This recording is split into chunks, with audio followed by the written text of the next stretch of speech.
નમસ્કાર ABP અસ્મિતાના digital platform પર સ્વાગત છે આપનું। આજે અમે આપના માટે લાવ્યા છીએ એક અમારી વિશેષ રજૂઆત, જેમાં અમારી સાથે છે બનાસકાંઠા બેઠકના બેન। જી હા, બનાસકાંઠા બેઠકના ગેનીબેન છે અમારી સાથે સાંસદ બનવા માટે, જેઓ અત્યારે ઉમેદવારી કરી રહ્યા છે કોંગ્રેસ તરફથી, અને તેને સવાલ કરીશું અમે એબીપીના એન્કર્સ। તો આપ સૌનું સ્વાગત છે ડિજિટલ પ્લેટફોર્મ પર। ગેનીબેન, આપનું સ્વાગત છે એબીપી અસ્મિતાના ડિજિટલ પ્લેટફોર્મ પર। હું બનાસની એબીપી અસ્મિતા બેનની સાથે સંકળાયેલ બહેનોનું પણ હાર્દિક સ્વાગત કરું છું। અને એક બહેનો સાથે જ્યારે બેન એકબીજાને વાત કરે ત્યારે એનો આનંદ અનેરો હોય છે અને હું ખુશી વ્યક્ત કરું। બહેનોની વાત કરી તો આપણે પ્રશ્ન મારો ત્યાંથી જ છે કે એક બેન તરીકે આપે તો ગ્રાઉન્ડ લેવલથી શરૂઆત કરી છે, પંચાયત, પછી ધારાસભ્ય પણ રહ્યા, અને હવે સાંસદ તરીકે તમે ઉમેદવારી કરી છે, તો બેન તરીકે કેવા પડકારો હોય છે? અને એક બહેનો સાથે જ્યારે બેન એકબીજાને વાત કરે ત્યારે એનો આનંદ અનેરો હોય છે અને હું ખુશી વ્યક્ત કરું। બહેનોની વાત કરી તો આપણે પ્રશ્ન મારો ત્યાંથી જ છે કે એક બેન તરીકે આપે તો ગ્રાઉન્ડ લેવલથી શરૂઆત કરી છે, પંચાયત, પછી ધારાસભ્ય પણ રહ્યા, અને હવે સાંસદ તરીકે તમે ઉમેદવારી કરી છે, તો બેન તરીકે કેવા પડકારો હોય છે?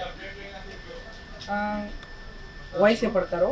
એનું કારણ કે જે સમાજમાંથી આવું, જે વિસ્તારમાંથી આવું, એક મધ્યમને ગરીબ પરિવારમાંથી આવું, એટલે તમામ પ્રકારના આર્થિકથી કરીને જે કંઈ નાના મોટા જે પડકારો છે, એક મહિલા તરીકે જે હાર્ડવર્ક કરવાનું હોય અને એમાં સમય સાથે એક આઉટ ટાઈમ હોય ત્યારે આપણે એક મહિલા તરીકે જે કામ કરવું જોઈએ એ ક્યાંક ને ક્યાંક એમાં અડચણ આવે છે આપણી। અને પુરુષ પ્રધાન દેશની અંદર ખાસ કરીને જાહેર જીવનમાં અમારા વિસ્તારની અંદર મહિલાઓની સંખ્યા બહુ નહિવત છે, એટલે બીજી એક કંપની જે મળવી જોઈએ અને સાથે લઈને હું ગમે એ ટાઈમે રાતે પણ કામ કરી શકું એ નથી કરી શકતી, એટલે ક્યાંક ને ક્યાંક મહિલા તરીકે અડચણ આવે છે। પણ મેં ક્યારે મારી જાતને મહિલા અને પુરુષ એના બેના વચ્ચે તફાવત કામની દ્રષ્ટિએ નથી રાખ્યો, એટલે ક્યાંક ને ક્યાંક વધારે હાર્ડવર્ક કરીને પણ સમય મર્યાદાની અંદર કામ પૂરું કરવા માટેના પ્રયત્નો કરું છું। પક્ષ પલટા ઉપરની આપણે વાત કરીશું। જેમ કે વર્ષોથી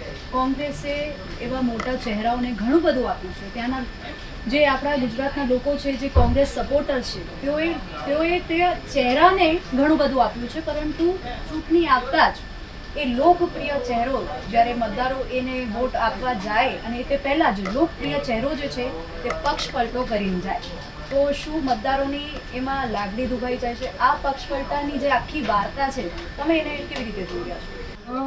પક્ષ પલટા માટે એક તો જે ડેમોક્રેસી છે, લોકશાહી છે, એ ક્યાંક ને ક્યાંક લોકશાહીનો આનંદ થાય છે, અને કોઈ પણ મતદારો જ્યારે કોઈ વ્યક્તિને મત આપે ત્યારે ખૂબ મોટા ભરોસા સાથે આપે છે, અને એનો ભરોસો જ્યારે તૂટે ત્યારે સ્વાભાવિક છે કે ક્યાંક ને ક્યાંક રાજકીય આગેવાનો ઉપરથી પ્રજાનો ભરોસો એ ક્યાંક ઉતરતો દેખાય છે, અથવા તો એ લોકો વારંવાર અમને જાહેર સભામાં પણ ક્યાંક ને ક્યાંક કહેતા હોય છે કે ફલાણા ઢેંકડાએ જે કર્યું એવું તમે ના કરતા। આવું જે મતદારો ટકોર કરે છે એ તંદુરસ્ત લોકશાહીનો એક ભાગ નથી। એમાં ક્યાંક ને ક્યાંક એ ભરોસો કેળવવામાં ઉમેદવારો હોય કે આગેવાનો હોય એ ઉણા ઉતરે છે। બીજું કે પક્ષપલટો એ વ્યક્તિ પોતાના સ્વાર્થ માટે, ઘણી વખત હું અભિનંદન આપું ભૂતકાળની અંદર શક્તિસિંહ ગોહિલને, એમણે રાજીનામું આપ્યું હતું, પણ એમને ત્યાં મેડિકલ કોલેજ મળે એટલા માટે આપ્યું હતું।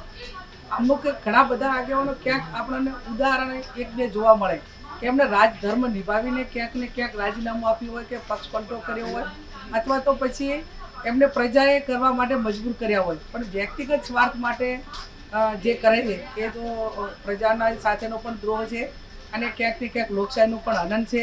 અને આવા લોકોએ હું માનું છું ત્યાં સુધી એમને સામે પડકારો ઝીલવાની તાકાત ન હોય તો એમને રાજકારણને અલવિદા કરી દેવું જોઈએ। બાકી આવનાર પેઢી એક કલંકિત થાય અને એક આખી ડેમોક્રેસીનો ઉપરનો લોકોનો જે ભરોસો છે એ ક્યાંક ને ક્યાંક ઓછો થાય, આવું કાર્ય ન કરવું। તે ચૂંટણીમાં જાતિ જ્ઞાતિના મુદ્દાઓ ઉઠતા હોય છે, સવાલો ઊભા થાય છે, પરંતુ શું આ વખતે વિકાસના મુદ્દા પર ચૂંટણીમાં જાતિ અને જ્ઞાતિના મુદ્દાઓ હાવી થયા છે? અને જો હાવી થયા છે તો આ મુદ્દાને તમે કેવી રીતે જોશો? બાબા સાહેબ આંબેડકરે આપણને જે બંધારણ આપ્યું એ બંધારણ એ વિશ્વનું સૌથી સારું બંધારણ એ ભારતની લોકશાહીના ભાગરૂપે આપણને મળેલું.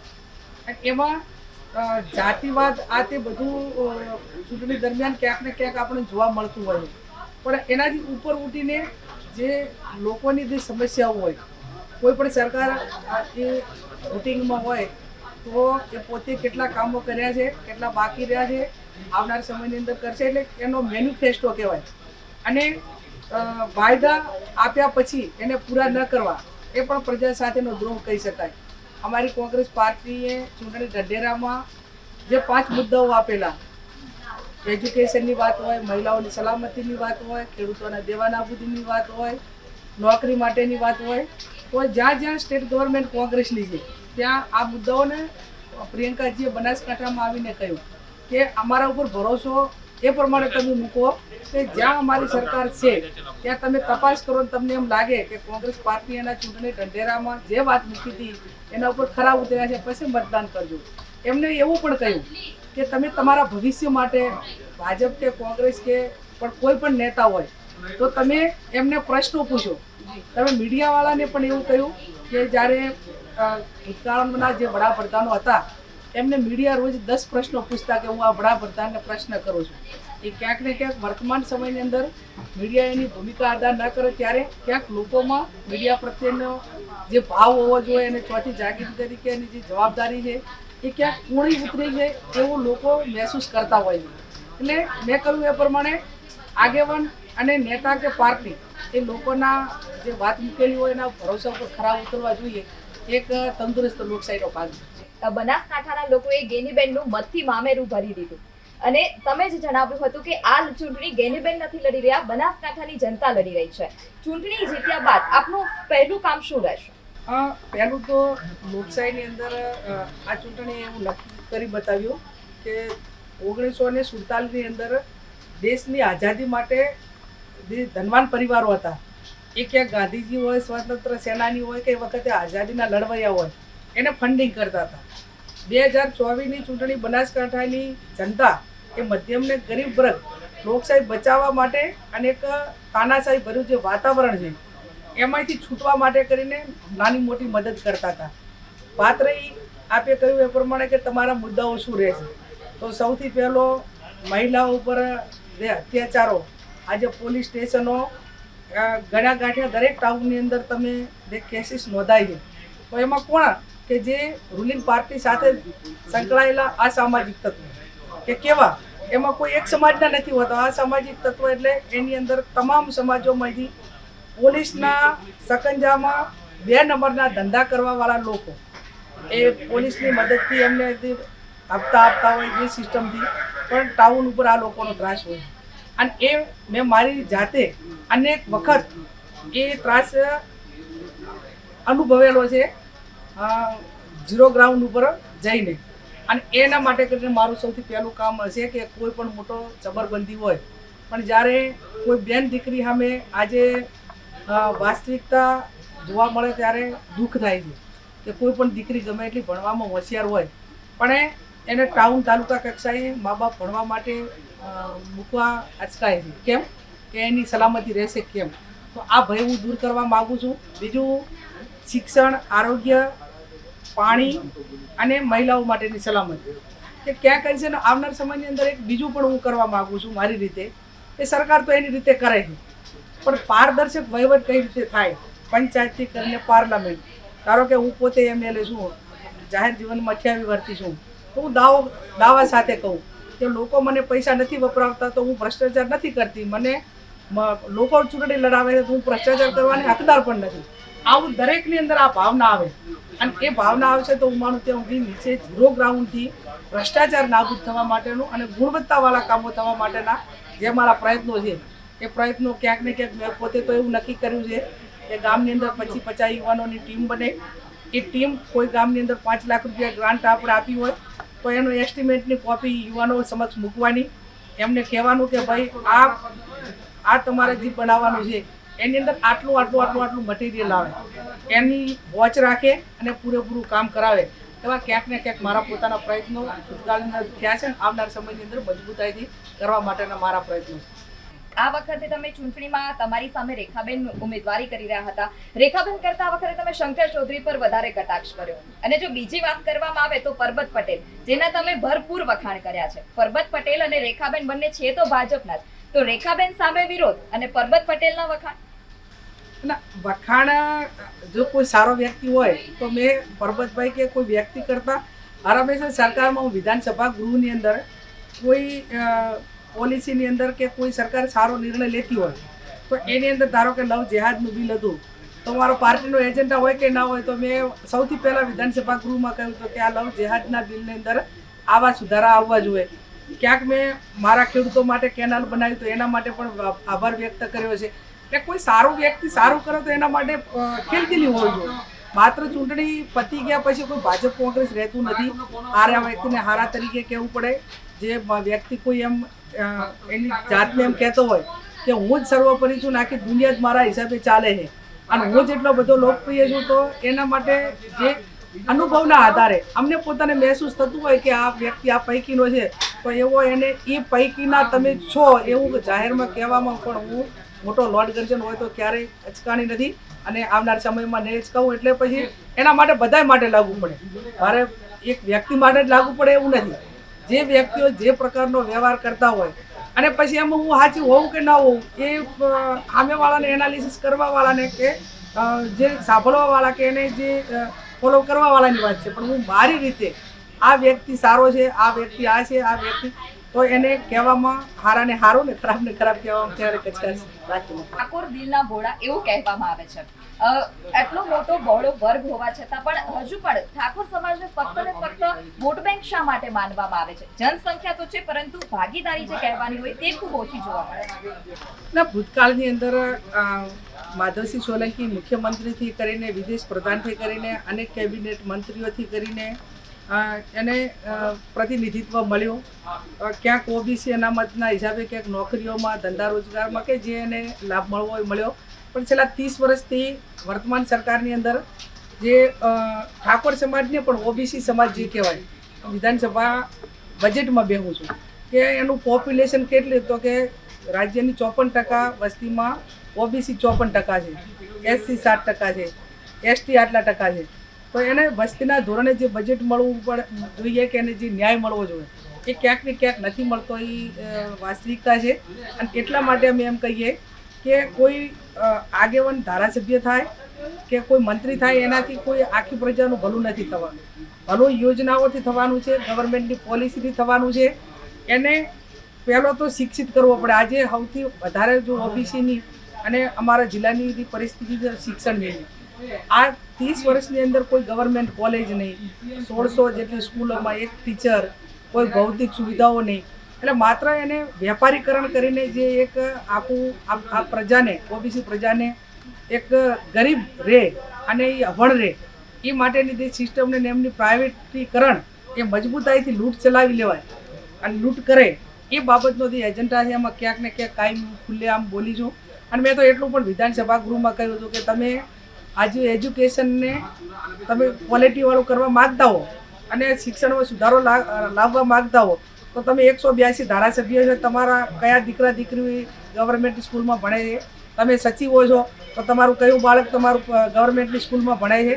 જે સિસ્ટમમાં સુધારો લાવવાવાળા લોકો છે એમને એમની જાત ઉપર ભરોસો નથી. એટલા માટે કરીને અનેક વખત મારા વિધાનસભા ગૃહથી કરીને આ પ્રશ્નો રહ્યા છે, આવનાર સમયની અંદર પણ રહેશે. પણ હું માનું છું ત્યાં સુધી જે પોતાનું હોય ને એને પોતાના ઉપર લાગણી જાય. આઉટ ઓફ સ્ટેટમાંથી આવેલા આઈએસ હોય કે અધિકારીઓ હોય કે માત્ર વેપાર કરવા માટે સત્તા ઉપર બેઠેલા કે જે એમના છોકરા વિદેશમાં ભણતા હોય, પ્રાઇવેટોમાં ભણતા હોય, સ્વાભાવિક છે કે એમની લાગણી ગરીબને મધ્યમ વર્ગ ઉપર ન હોય. પણ એ વેદના છે. મારા એકથી કાંઈ એવડી વેદના પૂરી થાય એમ નથી, પણ મારો એક ખિસકોલી જેવડો પ્રયત્ન એ કાયમી રહ્યો છે અંગ્રેજ. અત્યાર સુધી તમે વિધાનસભા ચૂંટણી લડતા આવ્યા છો, આ વખતે તમે લોકસભા ચૂંટણી લડ્યા છો અને હમણાં જ તમે કહ્યું કે અનામતને લઈને કચાશ જોવા મળી રહી છે અને ત્યારબાદ ઓબીસી સમાજની અનામતની વાત હોય અને ખાનગીકરણની વાત પણ તમે કરી. હવે જ્યારે તમે સંસદ બનવાની હોડમાં આગળ વધી રહ્યા છો તો તેને લઈને તમારા પ્રયત્નો શું રહેશે? 2009માં મનમોહનસિંહ વખતે જે કેન્દ્રીય વિદ્યાલયો બધા બનાવ્યા કસ્તુરબા હોય, મોડેલ ડે, બધી આ સ્કૂલો એ ટાઈમે બહુ સારી ભવ્ય રીતે બનાવી. એને આગળ વધારવા માટે અને કોંગ્રેસની સરકારે તો એજ્યુકેશનનો એક અધિકાર માટેનો આખો કાયદો બનાવેલો. એના ડ્રોપ આઉટથી કરીને એક મજબૂત સિસ્ટમ બનાવેલી હતી. એ સિસ્ટમને આગળ વધારવા માટેના અમારા પ્રયત્નો રહેશે. મારી પોતાની એક મહિલા તરીકેની કાયમી વેદના રહી છે અને આજે તમારી સમક્ષ પણ કહું છું કે સૌથી મોટો પડકાર એ ગ્રામ્ય વિસ્તારની દીકરીઓને ભણાવવા માટેનો છે. તો હું એવું ઈચ્છું છું કે કંઈક મારા માધ્યમથી કે સરકારના માધ્યમથી દીકરીઓને રહેવા અને ભણવાની વ્યવસ્થા એવા શૈક્ષણિક સંકુલો બને કે ઓનલી ફોર દીકરીઓ માટેના જ હોય અને તમામ પ્રકારની ભૌતિક સુવિધાઓ તાલુકા કક્ષાએ અમુક મોટા ગામો હોય તો એના ગ્રુપ પોપ્યુલેશનના આધારે જે કંઈ વ્યવસ્થાઓ કરવાની થતી હોય બધું જ બાજુ પર મૂકીને જો આટલું આવું થઈ શકતું હોય તો બધી જ સમસ્યાઓનો એન્ડ એ એજ્યુકેશન છે. એજ્યુકેશન હશે તો સમજણ આવશે, શિક્ષિત બનશે, રોજગારી મેળવશે, નોકરી મેળવશે, સમજણ આવશે. તમામ જે સમસ્યાઓ જે બદીઓ છે એ બદીઓનો એન્ડ માત્ર એજ્યુકેશન છે અને એ માટેના મારા પ્રયત્નો. આ વખતે ધોરણ 10 વારનું પરિણામ આવ્યું કે એમાં બનાસકાંઠા મેદાનમાં ધારાસભ્ય તરીકે તમારા એજ્યુકેશન પાછળ કેવા પ્રયત્ન રહ્યા છે અને હવે જો તમે ભવિષ્યમાં સાંસદ બનો છો તો તમારા કેવા પ્રયત્ન રહેશે? આમ તો કદાચ મીડિયા સમક્ષ કે આ રીતે લોકોને કદાચ બધા લોકોને ખબર હોય કે ના હોય, પણ સૌથી વધારે મારો સમયથી મેં મહેનત કરી હોય તો એજ્યુકેશન માટે કરીએ. ગ્રામ્ય વિસ્તારની દીકરીઓને ભણવા માટેની સુરક્ષા પૂરી પાડવાની હોય, એની વ્હીકલની વ્યવસ્થા કરવાની હોય, હોસ્ટેલનું નિર્માણ સરકાર કરે કે ના કરે, પણ અમે લોકફાળાથી પણ ઘણી જગ્યાએ કરી છે. આજ મારા તાલુકાની અંદર ઓલ ગુજરાતની અંદર બનાસકાંઠા જિલ્લાનો ભાભર તાલુકામાં 300 દીકરીઓ એક જ જગ્યાએ ઠાકોર સમાજની ભણતી હોય તો એ શૈક્ષણિક સંસ્થા અમે લોકફાળાથી પહેલી વખત અમે જ બનાવી હતી. એમ શિક્ષણની વાત આવે ત્યારે મેં અગાઉ જે વિચાર રજૂ કર્યો એ પ્રમાણે આ સિસ્ટમમાં ઘણો મોટો સુધારો બાંધ્યો અને સુધારો કોઈ એક વ્યક્તિથી થાય એવું નહીં, ગવર્મેન્ટ બને, એની પોલિસી બને અને મારો પોતાનો પ્રયત્ન તો અવિરત રીતે મારાથી જે થઈ શકે છે એ લોક ભાગીદારીથી હું શું કરી શકું. તો હમણાં જ મેં દર વખતે અમે સમૂહ લગ્ન કરીએ અમારા વિસ્તારોની અંદર અને સીધા અમે શિક્ષણના નામે ફંડિંગ માગવા જઈએ તો લોકો નથી આપતા એટલો પ્રમાણમાં જે આપવું હોય, પણ સમૂહ લગ્નમાં જે બચત થાય એ બચત અમે આખા વર્ષ દરમિયાન શિક્ષકોને પગાર આપવાનો હોય, એની અંદર ભૌતિક સુવિધાઓ, તો આ પ્રમાણે અમારા જે પ્રયત્નો છે એ કાયમી રહ્યા છે અને આવનાર સમય. પછી બનાસકાંઠાની પાયાની પણ ઘણી બધી સમસ્યાઓ છે. એના માટે એક ધારાસભ્ય તરીકે તમે કેવી લડત આપી અને જો સાંસદ બનો છો તો કેવી રીતે લડત આપી? બનાસકાંઠાનો સૌથી જો ગંભીર પ્રશ્ન હોય તો સ્થાનિક રોજગારી. અમારા આખા જિલ્લાની અંદર કોઈ જીઆઈડીસી નથી. પશુપાલન અને ખેતી આના ઉપર જ આખો જિલ્લો નિર્ભર છે. ત્યારે આપણે કહ્યું કે બનાસકાંઠાની અંદર સૌથી સારું રિઝલ્ટ આવ્યું તો એવું ચોક્કસ કહીશ કે ત્યાંના લોકો મા બાપ ભણાવવા માટે બહુ વૈચારિક રીતે દ્રઢ મનોબળ સાથે આગળ વધે છે, પણ ક્યાંક વ્યવસ્થાઓ નથી મળતી. આજે અમદાવાદની સ્કૂલ હોય, ગાંધીનગરની હોય અને બનાસકાંઠાની છેવાડાની રણની સ્કૂલ હોય તો એના વચ્ચે મોટો વાતાવરણની દ્રષ્ટિએ અને વ્યવસ્થાઓની દ્રષ્ટિએ ઘણો મોટો તફાવત છે, પણ છતાં ભણે છે. આવનાર સમયની અંદર ધારાસભ્ય તરીકે તો મેં મારી રીતે અનેક વખત પ્રયત્નો કર્યા છે કે દરેક તાલુકે જીઆઈડીસી થાય, નથી થતી. આમ મહેનત કરશું, પણ સ્થાનિક લેવલે જે નાના મોટા ધંધા રોજગાર માટે જે લોનની વ્યવસ્થા કરવાની હોય, ક્યાંક મંડળીઓમાં મદદ કરવાની થતી હોય, ક્યાંક આઈટી એના મારફત ક્રોસ કરવાનો હોય, ક્યાંક સરકારની જે કંઈ યોજનાઓ છે એ યોજનાઓ મેં પોતે હમણાં વર્તમાન સમયની અંદર 3 મહિના પહેલાં કર્યું કે હવે દીકરીઓને રોજગારી માટેની જો તક ઊભી કરવી છે તો તમારે જે દિશા તરફ રોજગારી વધુ અનલિમિટેડ રોજગારી મળે છે એમાં તમારા પ્રયત્નો કરવા. તો મેં ડાયમંડ માટે કર્યું. પેલું સીવણ ક્લાસ, આ તમારા જે કંઈ નાના મોટા ધંધા રોજગાર દીકરીઓના છે એના માટે બહુ ઓછું, પણ ડાયમંડ માટે આવનાર સમયની અંદર એક સારું તાલુકા કક્ષાએ થાય એવા મારા પ્રયત્નો. બિલકુલ ગેનીબેન, અમારી સાથે વાતચીત કરવા બદલ આભાર. Thank you. તો આ હતા બનાસકાંઠા લોકસભા બેઠકથી કોંગ્રેસના ઉમેદવાર ગેનીબેન ઠાકોર કે જેમની સાથે આપણે સંવાદ કર્યો. તેઓએ પોતાની ઉપલબ્ધિ ગણાવી અને આગામી સમયમાં જો તેઓ જીતે છે, સાંસદ બને છે તો પોતાના વિસ્તાર માટે કેવા કાર્યો કરશે તેની પણ નેમ આપણી સમક્ષ વ્યક્ત કરી. આપ જોડાયેલા રહો એબીપી અસ્મિતાના ડિજિટલ પ્લેટફોર્મ સાથે.